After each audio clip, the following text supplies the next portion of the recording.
பக்தர்கள் அனைவருக்கும் வணக்கம். நம்ம மீனாட்சி ஜோதிடாலயம் தனுஷ்பா பிரபாகரன் இந்த வீடியோ மூலம் உங்களை சந்திப்பதில் மிக்க மகிழ்ச்சி. பக்தர்களே, நம்ம இன்னைக்கு நான் பார்த்தீங்க அப்படின்னா நேற்று உங்களுக்கே தெரியும், திருநெல்வேலி நாகர்கோவில் தங்கவேல் பிரான்ச்சில் நம்முடைய ஜோதிட ஆலோசனை நேரத்தை முடிச்சுட்டு இன்னைக்கு பௌர்ணமி அப்படிங்கிறப்போ கடையநல்லூர் சுந்தரேஸ்வரம் திருக்கோயிலிருந்து இந்த வீடியோ உங்களுக்கு நம்ம பதிவு பண்ணுறோம் நண்பர்களே. அதாவது உங்களுக்கே தெரியும், அமாவாசை பௌர்ணமி அப்படிங்கிறப்ப நம்ம கடையநல்லூர் சுந்தரேஸ்வரம் பகுதியில் அமைந்துள்ள அருள்மிகு ஸ்ரீ மீனாட்சி சுந்தரேஸ்வரர் திருக்கோயிலுக்கு வருகை தருவேன் அப்படிங்கிறது உங்களுக்கு நல்லாவே தெரியும்.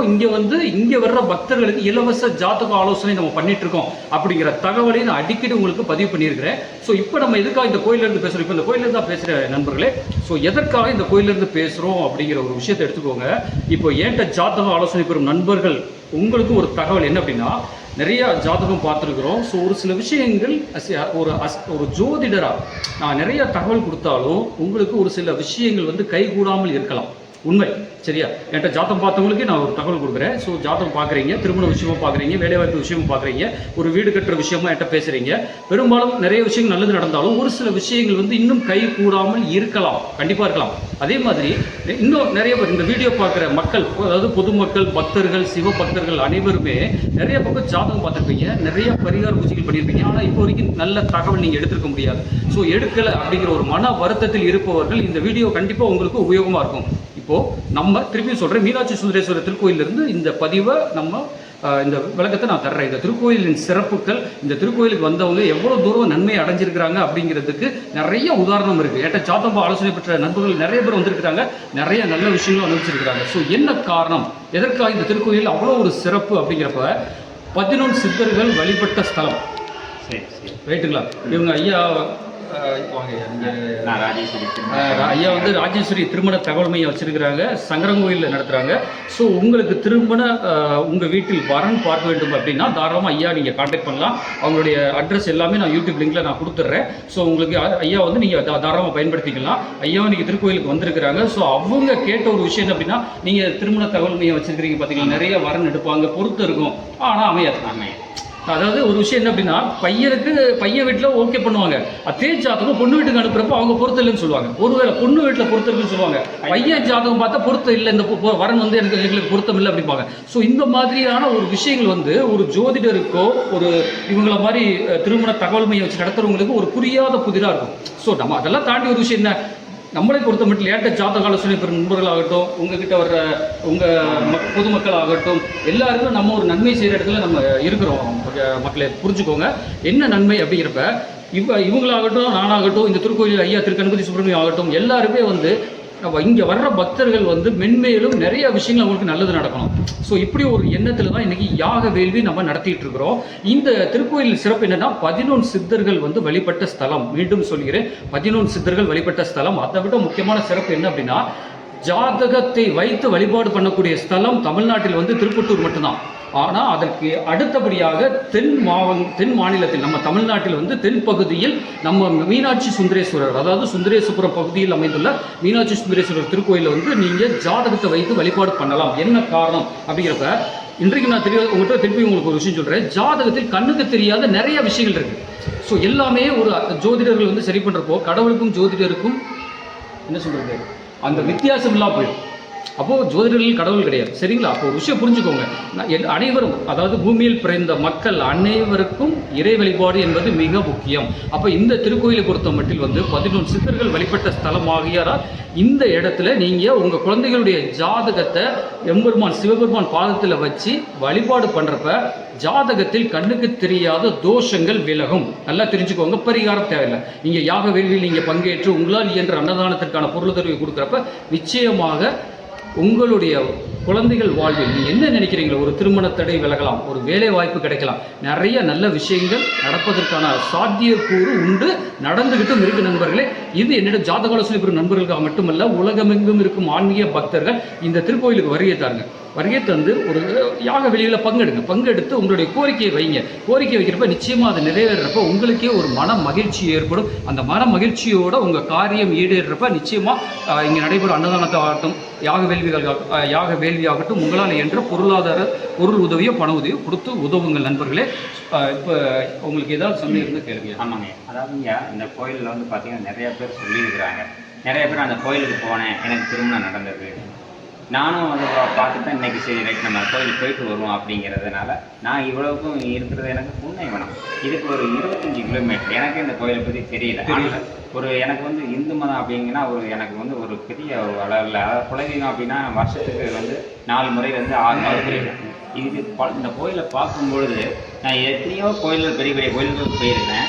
இந்த கோயிலில் மட்டும் டைனோசரை பார்க்குறேன். ஆமாம், இங்கே டைனோசர் இருக்குது. அதே மாதிரி ஐயா சொன்ன மாதிரி மாந்தி இருக்குது. மாந்தி இருக்கிறார். அதாவது வந்து ஒரு காரிய தடை விலகணும், அந்த தடையை ஒட்டைக்கணும் அப்படின்னா மாந்தியோடைய நிலவரத்தை ஜாதகத்தில் ஆராய்ந்து பார்க்கலாம். நம்ம அந்த ஜாதகத்தில் மாந்தியோடைய நிலை சரியா இல்லை அப்படிங்கிற பட்சத்தில் இந்த திருக்கோயிலுக்கு வருகை தந்து மாந்தியை வழிபாடு பண்ணாலே நம்ம குரு பகவான் அமர்ந்திருக்கிறார். குரு பகவானுடைய நேரடி பார்வையில் மாந்தி எந்த கோயிலுமே இந்த சிறப்பு இருக்காது. அதான் நண்பர்களே, இதில் திருப்பி நான் சொல்கிறேன், எந்த திருக்கோயிலுமே இப்படி ஒரு சிறப்பு இருக்காது. அதாவது குரு பகவான் பார்வையில் மாந்தி. நீங்கள் பார்த்தீங்கன்னா தெரியும், அதாவது தட்சிணாமூர்த்தி இருக்கிறார் இல்லையா, தென்முக கடவுள் தட்சிணாமூர்த்தி, அவருக்கு அப்படியே எதிர் வந்து மாந்தி அமர்ந்திருப்பார். ஸோ இந்த மாதிரி ஒரு அமைப்பு வந்து மித்த திருக்கோயில்களில் கிடையாது. ஸோ இது வந்து நமக்கு காரிய தடை விலகுவதற்கான சந்தர்ப்பத்தை இந்த வழிபாடு முறை ஏற்படுத்தி கொடுக்கும். அப்படியா? நான் எவ்வளவோ கோயில்களுக்கு போயிருக்கேன். இந்த கோயிலுக்கு உள்ளே வந்தவுடனே, கால் வச்ச உடனே ஒரு வேறு மாதிரி வைப்ரேஷன் கிடைக்குது. அடுத்து இங்கே வந்து பார்த்தீங்கன்னா நமக்கு உள்ள ஒரு ரவுண்டு வரும்பொழுதே அந்த கோயிலை பார்க்கும்பொழுதே அவ்வளோ பழமை வாய்ந்த கோயில் நமக்கு தெரியுது. இப்போ 4000 வருஷத்துக்கு 4000 வருஷத்துக்கு பழமையான கோயில் அப்படிங்கும்போது இந்த கோயிலுக்குள்ளே வரும்பொழுது எவ்வளோ சக்தி கிடைக்குது. ஒரு பெரிய ஆளுகளை பார்த்த உடனே நம்ம ஆசீர்வாதம் வாங்க நினைக்கிறோம் இல்லையா, அது மாதிரி ஒரு பழைய பழங்காலத்து கோயில், ஆதி காலத்து கோயில், ரொம்ப வருஷத்துக்கு முன்னாடி உள்ள கோயிலை நாம் பார்க்கும்போது அது நமக்குள்ள அந்த மனசுக்குள்ள ஒரு வைப்ரேஷன் தன்னால் கிடைக்குது. அதை உணர முடியும். இல்லை, இது நீங்கள் சொன்னது முழு உண்மை.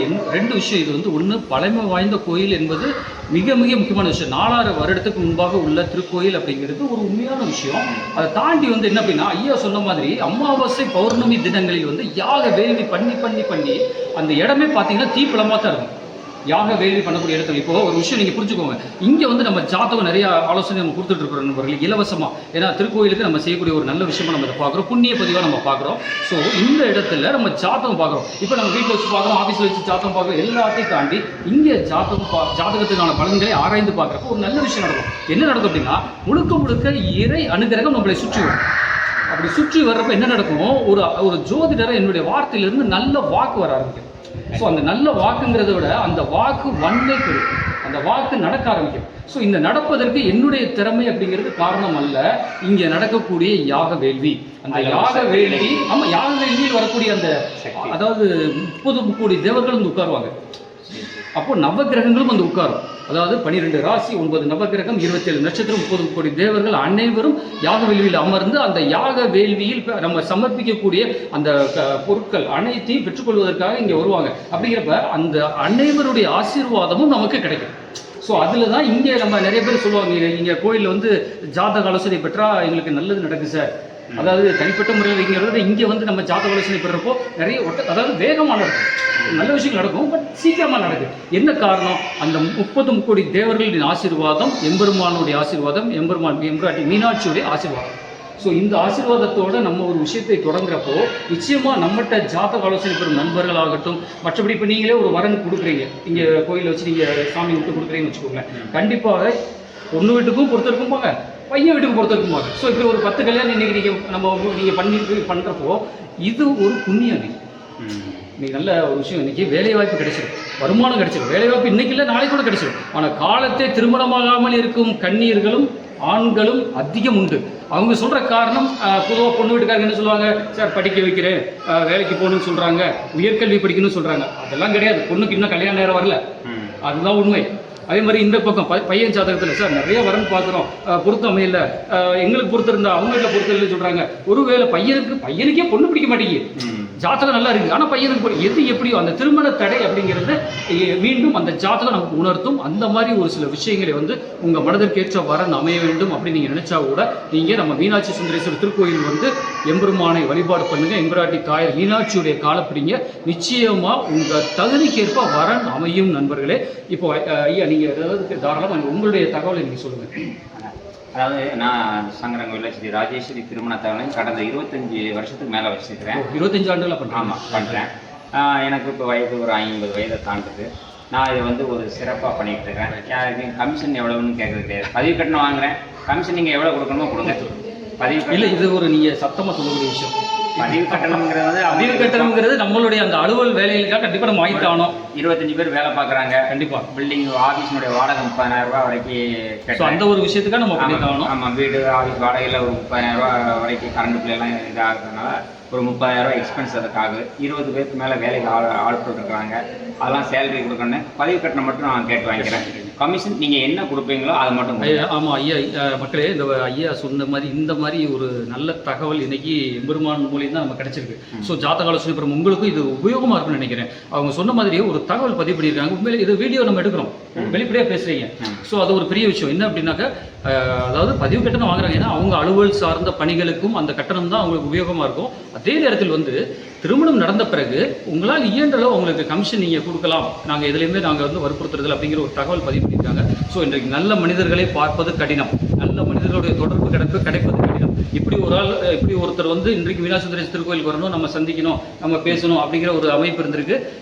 பக்தர்கள், பொதுமக்கள் யாராக இருந்தாலும், இந்த வீடியோ பார்க்குற யாராக இருந்தாலும் பயன்படுத்திக்கோங்க. ஏதாவது சந்தேகம் இருந்தால் தாராளமாக என்கிட்ட கேளுங்க. ஐயாவோட நம்பர் நான் டிஸ்கிரிப்ஷனில் கொடுத்துட்றேன். சப்போஸ் அதை தாண்டி வந்து ஜாதகம் பார்க்கணுங்க சார், இல்லை வரன் தேர்ந்தெடுக்கணும், என்ன மாதிரி பண்ணலாம் அப்படிங்கிற எந்த டவுட்ஸ் இருந்தாலும் நீங்கள் தாராளமாக கான்டாக்ட் பண்ணுங்கள். அதே மாதிரி வரன் அனைத்து ஜாதியினருக்கும் ஐயா பண்ணுறாங்க. நீங்கள் உங்களுக்கான ஏதாவது வரன் தேவைப்படுது, இல்லை உங்களுக்கு இந்த வீடியோ வந்து தேவைப்படாது அப்படின்னாலும் உங்கள் சொந்தக்காரங்களுக்கு, உங்கள் நண்பர்களுக்கு தேவைப்பட்டாலும் நீங்கள் இதை ஃபார்வர்ட் பண்ணலாம் மக்களே. ஸோ எங்கிருந்தாலும் சரி, ஒரு முறை நம்ம மீனாட்சி சுந்தரேஸ்வரர் திருக்கோயிலுக்கு அமாவாசை பௌர்ணமி தினம் அன்று வருகை தாருங்கள். காலையில் 10:30 மணி அளவில் வந்து யாக வேள்வி நடைபெறும். அந்த யாக வேள்வி முடித்த பிறகு சிறப்பு அபிஷேக ஆராதனை நடைபெறும். அதனைத் தொடர்ந்து அன்னதானமும் நடைபெறும். இந்த திருக்கோயிலில் ஒரு பெரிய விஷயம் தெரியுமா உங்களுக்கு? ஐயா கணபதி சொன்னாரே தெரியல, உண்டியல் கிடையாது. உண்டியல் கிடையாது, ரசீது கிடையாது, எது கிடையாது. நீங்களா விருப்பப்பட்டு நீங்க பார்த்து சார் நாங்கள் அன்னதானம் சாப்பிட்றோம் ரொம்ப மகிழ்ச்சி அப்படின்னு சொல்லி நீங்களா விருப்பப்பட்டு உங்கள் விருப்பத்தின் பேர் நீங்கள் ஏதாவது பூஜை கலந்துக்கலாம், பூஜை முன்னெடுத்து பண்ணலாம் அப்படின்னா தாராளமாக நீங்கள் பண்ணுங்கள். ஸோ இந்த இடத்தில் வந்து இந்த திருக்கோயிலில் ஜாதக ஆலோசனை பெறுவதற்கும் சரி, நீங்கள் அதாவது வந்து யாக வேலையில் கலந்து கொள்வதற்கும் எந்த ஒரு கட்டணமும் கிடையாது, உண்டியல் கிடையாது, ரசீது கிடையாது. சரியா, நல்ல ஒரு தகவல் பதிவு பண்ணியிருக்கீங்க. அவங்களோட மிக்க மகிழ்ச்சி. பக்தர்களே, இதை பாருங்கள், இந்த வீடியோ பாருங்கள். இதில் ஏதேனும் சந்தேகம் இருந்தால் தாராளமாக என்கிட்ட பேசுங்க. உங்களுக்கான சந்தேகத்தை நான் கண்டிப்பாக ஃபோன்லேயே உங்களுக்கான விளக்கம் கொடுக்குறேன். வருகிற குரு பேச்சு நடைபெற உள்ளது நண்பர்களே. அதாவது மே மாதம் குரு பேச்சு நடைபெற உள்ளது. 11/5/2025 ஞாயிற்றுக்கிழமை குரு பேச்சு நடைபெற உள்ளது. இந்த குரு பேச்சு சார்ந்து எந்தெந்த ராசினருக்கு சிறப்பாக இருக்கும், எந்தெந்த ராசினர் பரிகாரம் பண்ண வேண்டும், அதே நேரத்தில் வந்து ராகு திசை, ராகு புத்தி, சனி திசை, சனி புத்தி நடைமுறையில் இருப்பவர்கள் என்ன மாதிரியான நற்பலன்கள் நடைபெற உள்ளது அப்படிங்கிற தகவலை நம்ம யூடியூப் சேனல் மீனாட்சி ஜோதிடால் யூடியூப் சேனல்ல பதிவேற்றம் பண்ண போறோம். இணைந்தர்கள் மீனாட்சி ஜோதிடால் யூடியூப் சேனலுடன் என்றும் ஜோதிட இறைப்பணியில் மீனாட்சி ஜோதிடாலயம் ஜோதிட திருசுபா பிரபாகரன். நன்றி, வணக்கம், திருச்சிற்றம்பலம். நன்றி.